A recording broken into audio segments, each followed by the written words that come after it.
Hello दोस्तों, कैसे आप सभी लोग। स्वागत है आपका अपने मेधावी चैनल पर। जैसा कि आप लोगों को पता है, स्थापत्य कला का हमारा सीरीज चल रहा है, जिसमें भारतीय स्थापत्य के हम लोगों ने अभी तक स्थापत्य कला क्या होता है, नागर शैली और द्रविड़ शैली के बारे में हम जान चुके हैं। आज का हमारा जो विषय है वो है वेसर शैली। वेसर या वेसर शैली, ये क्या होता है वेसर शैली? तो वेसर शैली जो है, अगर इसको हम देखें तो इसको मिश्रित शैली भी बोल सकते हैं, जिसमें नागर शैली और द्रविड़ शैली दोनों शैलियों की विशेषताएं आपको देखने को मिलेंगी। देखिए, वैसे देखा जाए तो वेसर शैली का कोई फिक्स विधान नहीं है।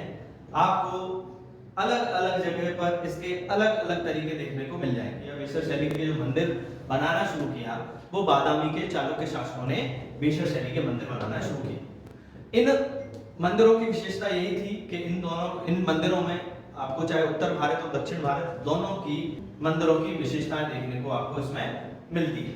वेसर शैली को हम अगर अच्छा उदाहरण माने वेसर शैली का, तो बादामी के चालुक्यों ने सबसे पहले से जो साक्ष्य हमें देखने को मिलता है लगभग 5वीं से 8वीं शताब्दी पूर्व ऐहोल में इसके सर्वप्रथम हमको साक्ष्य देखने को मिलते हैं। तो एक एग्जांपल है जो कि हमारा ऐहोल जो है, ऐहोल या तो इसके जो साक्ष्य हमें देखने को मिलते हैं, यह ऐहोल से सर्वप्रथम हमको इससे साक्ष्य देखने को मिलते हैं और ये लगभग 8वीं शताब्दी तक के ये साक्ष्य हमको देखने को मिलते हैं। सर्वप्रथम इनका निर्माण, जैसे कि मैंने बताया, कि बादामी के चालुक्यों ने शुरू किया ऐसा माना जाता है।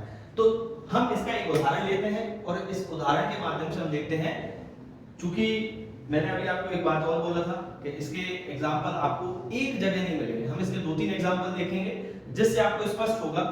जब भी आप किसी को जब पेपर में लिखें तो उसके 2-3 एग्जाम्पल एटलीस्ट आपको लिखना होंगे, क्योंकि वेसर शैली की विशेषताएं अलग अलग है। इसमें उत्तर भारत दोनों की हैं, कहीं पर शिखर उत्तर भारत का देखने को मिलता है तो कहीं पर मंडप देखने को मिलते हैं। तो इस तरीके से आपको इसमें परिवर्तन देखने को मिलता है। ठीक है, तो इसीलिए हम इसको शायद मिश्रित शैली भी इसीलिए कहते हैं। तो इसका हम जो है ऐहोल के मंदिरों से हम इसका एक एग्जांपल लेते हैं। ऐहोल का दुर्गा मंदिर, ऐहोल या ऐहोल का जो दुर्गा मंदिर है, इस दुर्गा मंदिर को अगर आप देखते हैं और अगर इसका हम ब्लूप्रिंट देखें इस दुर्गा मंदिर का, तो इस दुर्गा मंदिर का जो ब्लूप्रिंट देखने को मिलता है वो हमें एक चाबी की तरह दिखाई देता है। इस दुर्गा मंदिर का जो निर्माण जो है, ब्लूप्रिंट जो है, अगर ऊपर से आप इसका देखते हैं तो ये हमें एक चाबी की तरह दिखाई देता है। देखिए, उत्तर भारत में शीश शिखर होता था, इसके बाद उसका जो गर्भगृह होता था वो या तो आयताकार होता था या वर्गाकार होता था, लेकिन इसका जो गर्भगृह है वो वृत्ताकार क्षेत्र में इसका गर्भगृह बनाया गया है। ठीक है, ये इसका गर्भगृह है।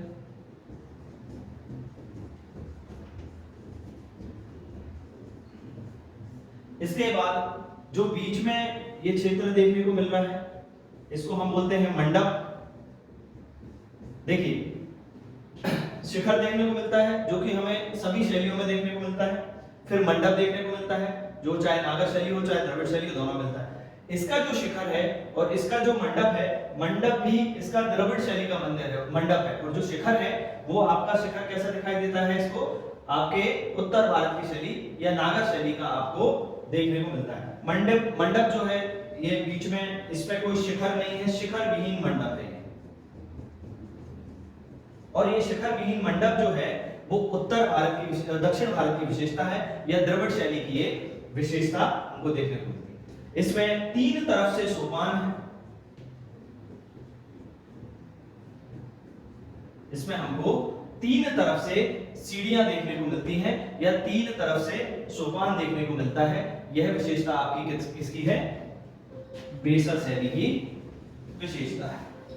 ये 3 तरफ से हमको सोपान देखने को मिलते हैं। अब देखिए, इसको हम अगर इसी मंदिर को अगर हम देखें तो इसका जो शिखर है वो, जैसे कि मैंने बताया, वो कैसा शिखर दिखाई पड़ता है?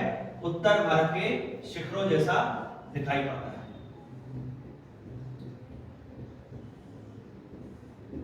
और जो इसका मंडप है वो मंडप जो कैसा है, शिखर विहीन मंडप है। तो इसका जो मंडप है ये कैसा है, शिखर विहीन मंडप है या द्रविड़ शैली का मंडप। तो इसमें ये जो विशेषता है मंडप की वो कहां से ली गई है, द्रविड़ शैली से।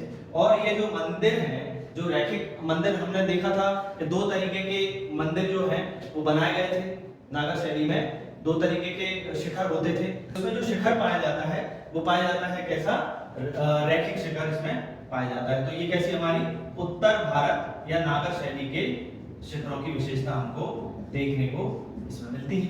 यही आप इसका दूसरा उदाहरण लीजिए, जैसा कि आपको एक और है पट्टादकल। पट्टादकल का संगमेश्वर मंदिर देखें।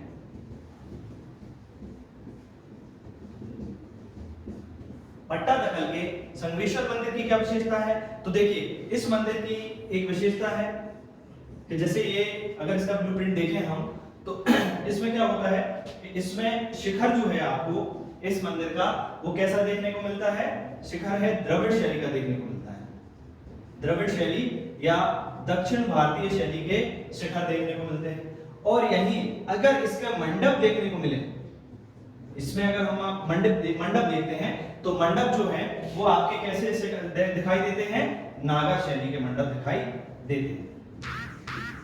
यहां सोपान प्राप्त होते हैं, ठीक है। तो पट्टादकल के मंदिरों की विधान अलग है, ठीक है, और आपके ऐहोल मंदिरों का विधान अलग है। दोनों तरह आपको अलग अलग देखने को मिलते हैं। तो यहाँ पर जो शिखर विशेषता है वो कैसी है, द्रविड़ शैली का है। और यहाँ पर जो मंडप जो देखने को मिलता है वो हमें उत्तर भारतीय शैली का देखने को मिलता है, ठीक है। इसके बाद फिर इनके जो शिखरों की ऊंचाई अगर हम देखें, बेशक चूंकि हमारे दोनों शैलियों में, उत्तर भारतीय शैलियों में शिखर ऊंचे होते हैं, रैखिक शिखर बहुत ऊंचे ऊंचे होते हैं। यही दक्षिण भारत में भी शिखर जो होते हैं बहुत ऊंचे होते हैं। इनमें चूंकि इनमें विमान पाए जाते हैं, विमान के साथ शिखर होते हैं, इसलिए वो शिखर ऊंचे बनाए गए। लेकिन बेसर शैली में एक चीज कॉमन है कि इनके शिखरों की ऊंचाई जो है वो कम है। यही अगर इसका एक और एग्जांपल ले कि चालुक्यों का डोडा बसप्पा का मंदिर देखो, तो डोडा बसप्पा का मंदिर जो है वो हमारा, इसकी एक अलग ही शैली देखने को मिलती है। एग्जांपल बेसर शैली का है, इसकी जो तारांकित तरीके का एक शैली हमको मिलता है। तारांकित तरीके का शैली मतलब क्या कि जो अगर इसका ब्लूप्रिंट आप ऊपर से देखोगे तो एक तारे के समय तारे की तरह दिखाई देता है। कैसे दिखाई देता है, ये देखिए इसका जो ब्लूप्रिंट है वो ऊपर से तारे की तरह दिखाई देता है। बीच में ये क्षेत्र जो है ये मंडप है, यहां सोपान पाए गए हैं, ठीक है, और ये गर्भगृह है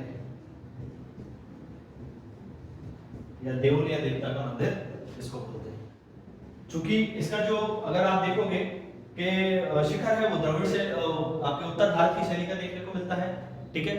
और इसके बाद अगर आप मंडप देखोगे तो ये आपका द्रविड़ शैली का मंडप आपको देखने को मिलता है। शिखर विहीन आपको क्या देखने को मिलेगा, मंडप। और इसका शिखर कैसा है जो है आपका वो नागर शैली का शिखर आपको देखने को मिलता है। तो इसकी एक अलग विशेषता है। इसमें भी दोनों शैलियों का मिला जुला रूप आपको देखने को मिलता है।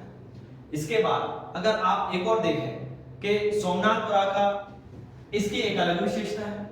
देखिए इसकी क्या विशेषता है कि ये आपको गर्भगृह देखने को मिलता है। ये आपके हो गई पीठिका, यहाँ आपके हो गए सोपान, ये सोपान हो गया। इसके दोनों ओर आपको मंडप देखने को मिलेंगे। क्या विशेषता है इसकी कि इसके दोनों ओर आपको मंडप देखने को मिलेंगे। बीच में आपको गर्भगृह देखने को मिलता है। तो ये एक अलग विशेषता है इसकी। ये गर्भगृह हो गया आपका, ये मंडप हो गया, ये भी मंडप हो गया, ठीक है। और इन मंडपों के जो शिखर हैं वो आपके मुख्य देवता के मंदिर से बड़े शिखर बनाए गए हैं। जैसा कि मैंने बताया आपको कि बेसर शैली में शिखर जो है वो छोटे बनाए गए हैं, लेकिन यहाँ पर आपको देखने को मिलेगा कि मंडप का जो शिखर है वो आपको कैसा देखने को मिलता है, वो आपको बड़ा देखने को मिलता है मुख्य देवता के मंदिर से। ठीक है, इसको भी हम अगर देखें तो ये भी मंदिर, अगर उसका ब्लूप्रिंट ऊपर से देखोगे तो ये भी एक तारांकित प्रकार का मंदिर है, मतलब स्टार फॉर्मेशन में ये मंदिर आपको देखने को मिलता है। इसके बाद हमें एक एग्जांपल और इसका जो मुख्य एग्जांपल है वो देखने को मिलता है। राजपूत राजाओं ने भी बेसर शैली के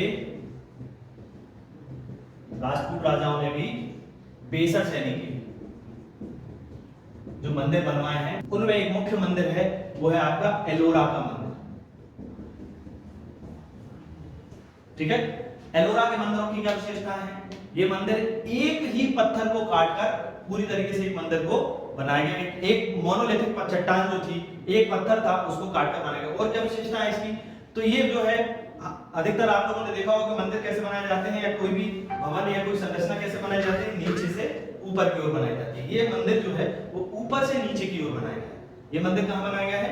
ऊपर से नीचे की ओर ये मंदिर बनाया गया, मतलब इसका आधार जो है वो बाद में बनाया गया, उसका शिखर जो है वो पहले बना गया। तो इसकी ये विशेषता है।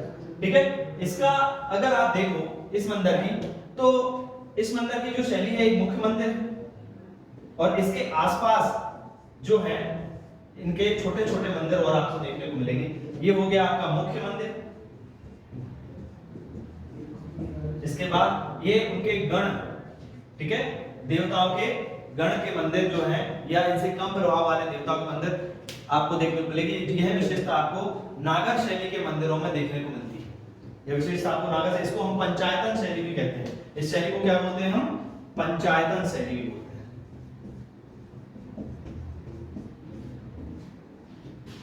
इसको हम पंचायतन शैली बोलते हैं। और इसका जो शिखर है, इस मंदिर का जो एलोरा का कैलाश मंदिर है, इसका शिखर जो है वो है कैसा? द्रविड़ शैली का शिखर।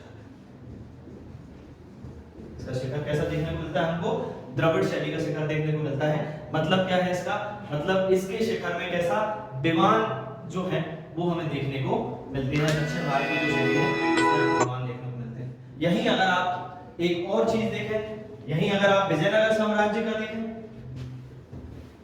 विजयनगर साम्राज्य जो है उसमें भी हम्पी में जो मंदिर पाए गए हैं विजयनगर साम्राज्य के, कहां पर? हम्पी में। उनकी एक अलग विशेषता देखने को मिलती है।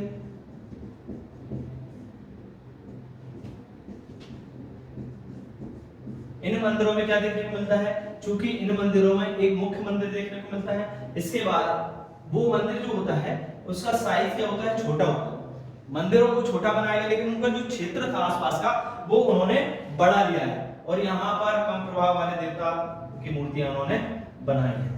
ठीक है ना? तो इस तरीके से आपको हम्पी के जो विजयनगर साम्राज्य के हम्पी के मंदिर है वो भी आपको बेसर शैली को देखने को मिलते हैं। तो उत्तर भारत में और दक्षिण भारत में दोनों में ही आपको इस शैली के मंदिरों को देखने को मिलेगा। बेसर शैली आपको हमने पहले ही बताया है। इसको आप चाहे शैली कह लीजिए, चाहे आप इसको राजपूत शैली कह लीजिए, चाहे बेसर शैली कह लीजिए, चाहे दक्कन शैली कह लीजिए, ये चाहे मिश्र शैली कह लीजिए, कई सारे नाम इसको बेसर शैली के आपको देखने को मिलेंगे। और जब भी आप इसको पेपर में लिखें तो जो एग्जाम्पल हैं आप उनके जरूर नाम लिखिए कि एलोरा का जो मंदिर है वो बेसर शैली में बनाया गया है, या हम्पी के जो मंदिर है वो बेसर शैली में बनाए गए हैं। ठीक है, इस तरीके के जो मंदिर हैं उनके नाम, या दुर्गा मंदिर है आपका वो बेसर शैली में बनाया गया है। इन मंदिरों के नाम आपको याद रखना है, और उनके एक छोटे से डायग्राम आप इसको बनाइए तो आपको लगभग इसमें अच्छे अंक प्राप्त होंगे। ठीक है ना? ये हमारी तीनों शैलियां कंप्लीट हो गई हैं। इसके आगे अब हम जो है श्रमण स्थापत्य या लौकिक स्थापत्य में भी आगे वीडियो आते रहेंगे। इस सीरीज को पूरा कंप्लीट कराया जाएगा। आगे इसमें मुगल स्थापत्य भी पढ़ेंगे, और कई सारे जो चैत्य और विहार हैं उनके बारे में भी जानेंगे। तो अभी कंटिन्यू आप इसको देखते रहिए। Thank you very much.